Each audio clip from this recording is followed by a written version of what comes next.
क्या आप जानते हैं कि म्यूचुअल फंड की दुनिया में एक ऐसी कैटेगरी है जहां फंड मैनेजर के पास सुपर पावर होती है। वो जब चाहे बड़ी कंपनी में पैसा लगाए और जब चाहे छोटी कंपनियों में।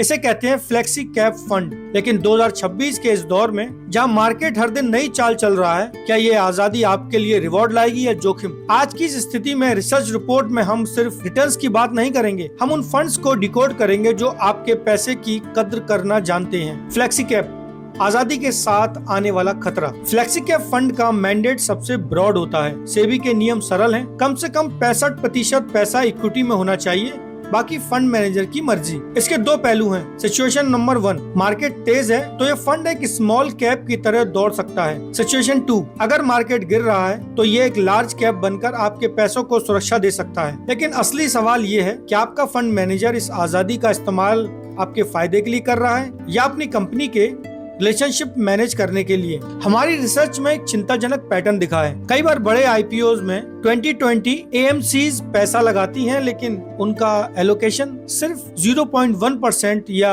0.2% होता है। सोचिए, अगर किसी स्टॉक पर भरोसा है तो क्या कोई समझदार इन्वेस्टर उसमें सिर्फ चवन्नी लगाएगा? अक्सर ऐसी एएमसीज जिनके अपने बैंक्स या इन्वेस्टमेंट बैंकिंग आर्म्स होते हैं, वे कॉर्पोरेट रिलेशनशिप निभाने के लिए आपके पैसे का इस्तेमाल करती हैं। इसीलिए फ्लेक्सी कैप चुनते समय फंड मैनेजर के इंटेलिजेंस से ज्यादा उस फंड हाउस के एथिक्स और इंडिपेंडेंस को परखना जरूरी है। चलिए बात करते हैं पुराने भरोसेमंदों की। पराग पारिक फ्लेक्सी कैप। जब एथिक्स की बात आती है तो पराग पारिक फ्लेक्सी कैप एक बेंचमार्क रहा है, लेकिन 2026 में इसके साथ दो बड़े बदलाव आए हैं जिन्हें समझना जरूरी है। पहला, विदेशी निवेश पर रोक। आरबीआई के नियमों की वजह से इनका यूएस स्टॉक में नया निवेश रुक गया है, जिससे इनका पुराना ग्लोबल फ्लेवर अब घटकर करीब 13% रह गया है। दूसरा, AUM का बढ़ता साइज। हालांकि फ्लेक्सी कैप में बड़ा साइज उतनी समस्या नहीं है, क्योंकि यहाँ पूरा मार्केट इन्वेस्टमेंट के लिए खुला है। अगर आप अनुशासित और ट्रू टू लेवल फंड चाहते हैं, यानी कथनी और करनी का एक होना, तो ये आज भी एक मजबूत विकल्प है। लेकिन 2026 का मार्केट सिर्फ एक स्टाइल से नहीं जीता जा सकता। यहाँ दो और फंड्स हैं जो अलग रणनीति अपनाते हैं। पहला है क्वांट फ्लेक्सी कैप। इसे आप मोमेंटम किंग कह सकते हैं।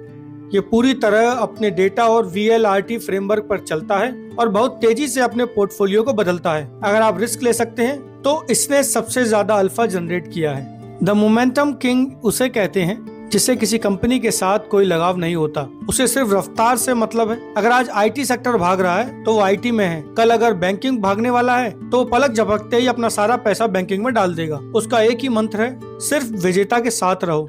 दूसरा है HDFC फ्लेक्सी कैप। इस फंड ने कमाल की वापसी की है। इनका फोकस कोर इंडिया ग्रोथ जैसे बैंकिंग और मैन्युफैक्चरिंग पर है। ये उन लोगों के लिए है जो भारतीय इकोनॉमी की रिकवरी पर बड़ा दाव लगाना चाहते हैं। तो 2026 की फाइनल चेकलिस्ट बहुत सिंपल है। PPFAS चुनिए अगर आप पीस ऑफ माइंड और एथिक्स चाहते हैं। क्वांट के साथ जाइए अगर आप हाई रिस्क, हाई रिवॉर्ड और डेटा ड्रिवन ग्रोथ पसंद करते हैं। और HDFC उनके लिए बेस्ट है जो इंडिया की कोर इकोनॉमी पर दाव लगाना चाहते हैं। याद रखिए, कोई भी फंड परफेक्ट नहीं है, वही सही है जो आपके फाइनेंशियल गोल्स में फिट बैठे। मेरा काम था आपको डेटा और रिसर्च देना, फैसला आपका है। अगर आपको ये डीप ड्राइव रिसर्च पसंद आई तो इस वीडियो को उन दोस्तों के साथ शेयर करें जो गलत फंड में पैसा फंसाकर बैठे हैं। और हाँ, म्यूचुअल फंड की ऐसी ही अनबाइस्ड एनालिसिस के लिए चैनल को सब्सक्राइब करना ना भूलें। अगली वीडियो में आप कौन सी कैटेगरी का सच जानना चाहते हैं, स्मॉल कैप या हाइब्रिड फंड? कमेंट में अपनी पसंद बताइए। मिलते हैं अगले वीडियो में और देखते रहिए मनी गुल्लक।